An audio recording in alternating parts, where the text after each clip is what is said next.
नमस्कार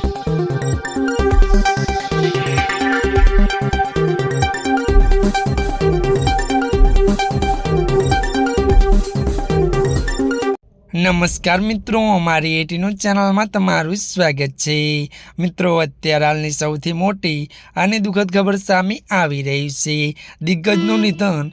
जी आ मित्रों, विगतवार बात करिए तो फिल्म निर्माता अरोमा मणिनुं निधन थयुं छे। त्यारे मित्रों, विगतवार बात करिए तो प्रख्यात फिल्म निर्माता अने निर्देशक अरोमा मणिनुं निधन थयुं छे। तेमणे 65 वर्षनी वये दुनियाने अलविदा कही दीधुं छे। तो मळती माहिती अनुसार जणावी दीए के द न्यू इंडियन एक्सप्रेसना अहेवाल मुजब आपने जणावी दीए के अरोमाए त्यारे कुनुकुजी स्थित पोताना घरे अंतिम श्वास लीधा हता। जो कि मळती माहिती अनुसार मित्रों आपने ए पण जणावी दीए के अरोमा निधन बाद मलयालम इंडस्ट्री में शोकनु वातावरण है और तेना मित्र और नजीकना शोक और त्यारे लोको तेने श्रद्धांजलि आपी रह्या छे। जी आ मित्रों, अत्याરની આ દુઃખદ खबर मળી છે। ત્યારે मित्रों આજના માટે આટલું જ। અમારી ચેનલમાં નવા હોય તો અમારી ચેનલને मित्रों लाइक शेर और सब्सक्राइब કરી દેજો। धन्यवाद।